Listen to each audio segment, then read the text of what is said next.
I'm Dr. Courtney Griffin from Highland Veterinary Center, and today we're going to answer a few questions about dog behavior.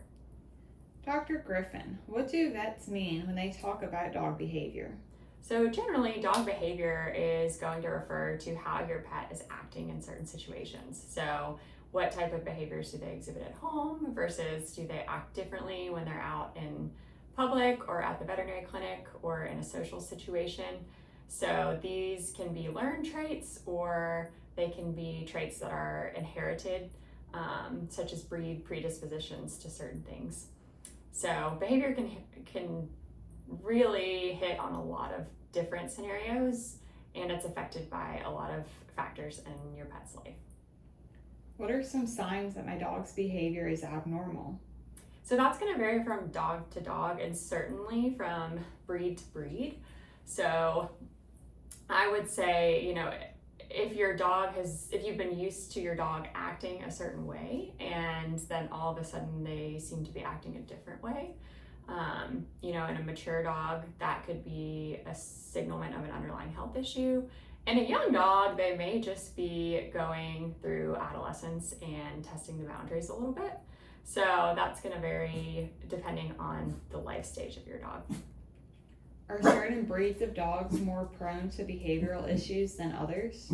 That's a tough question because I definitely think that there are certain breeds that we think of when we think about behavioral issues such as aggression or hyperactivity. A lot of times we see dogs that are working breeds like German Shepherds or pointers or working line Labrador Retrievers that may exhibit some behavioral issues because they're not having their basic needs met. So I think that those dogs that are generally very high drive dogs that need a job, if they're put into an apartment with very little stimulation or not any activities to do, then those are definitely dogs that are going to be exhibiting some behavioral issues. I think that any breed of dog can have behavioral issues, depending on what their early life looks like and how we are able to provide for their psychological needs. When should I start training my dog? As soon as you bring them home. So if you get a puppy at 8 weeks old, you can start training them at 8 weeks old. There's definitely a lot of really good resources out there.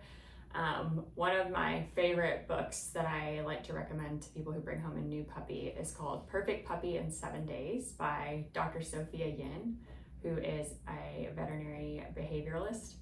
And it really helps set the groundwork for building healthy habits in your puppy and teaching them how to respect boundaries and how to be more responsive. And it is never too early to start that. And honestly, if you have a purebred puppy from a breeder, they should have already started a lot of those things shortly after birth. So that's how you get a really well-balanced dog. Certainly, if you're bringing a dog home from a rescue situation or if you're adopting a mature dog, an adult dog, then it's not too late to train those dogs either. Getting them used to your routine and teaching them new habits and skills is only going to help improve their mental stimulation. What should I do if my dog is exhibiting aggressive behavior? Aggressive behavior is definitely a red flag. I think in some dogs, your Chihuahuas and small terriers, sometimes it gets written off as, oh, well, it's just a Chihuahua, that's how they are. But if your dog is showing any type of behavioral issues that involve aggressive behaviors like biting or growling, those can arise for different reasons. That can be fear-based or that can be true aggression. And I think if you're experiencing anything like that, your first step is reaching out to your veterinary care team to try to get some advice. Most of the time, it would be definitely indicated to get a licensed trainer involved as well. Does spaying or neutering have an effect on a dog's behavior?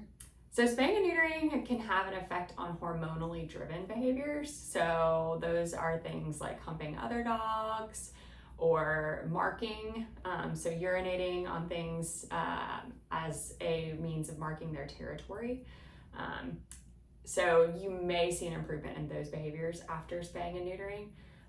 In general, it's not going to have a huge impact on their personality. So you get a lot of people that have the misconception that their dog is going to calm down a lot after their spay or neuter, and that's generally not true. They're still going to be a very active, very happy dog.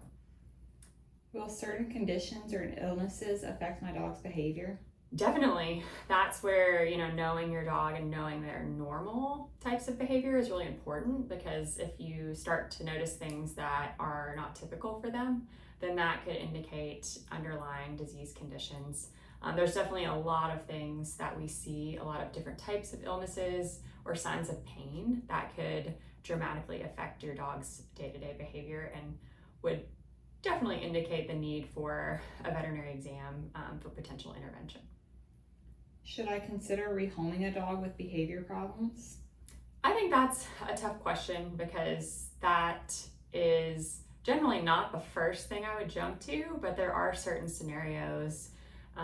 One being if you have small children and an aggressive dog, that may be more of a situation where it's something that we would consider earlier on. But in general, I think considering the type of behavior issue and if you're able to make any headway with training or medications should be considered first prior to rehoming. How can I improve my dog's socialization skills? Improving your dog's socialization skills can include a lot of different things. I think it depends on, if you have a happy, healthy puppy that you've just brought home and you're trying to socialize them, we do have to do that carefully at first until they're fully vaccinated, because their immune systems are more prone to getting things like parvovirus.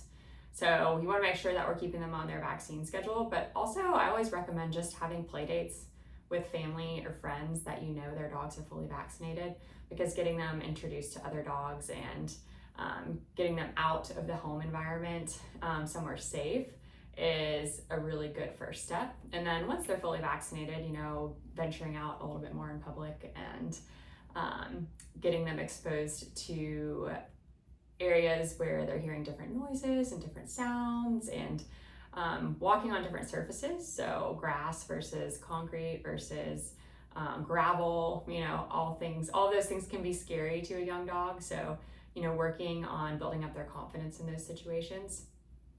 The socialization looks a little different if you have like an older dog or a rescue dog that you don't know a whole lot about their background, because they may have certain triggers or things that require more slow, deliberate socialization, and that's something that we definitely talk about more on a case-by-case basis.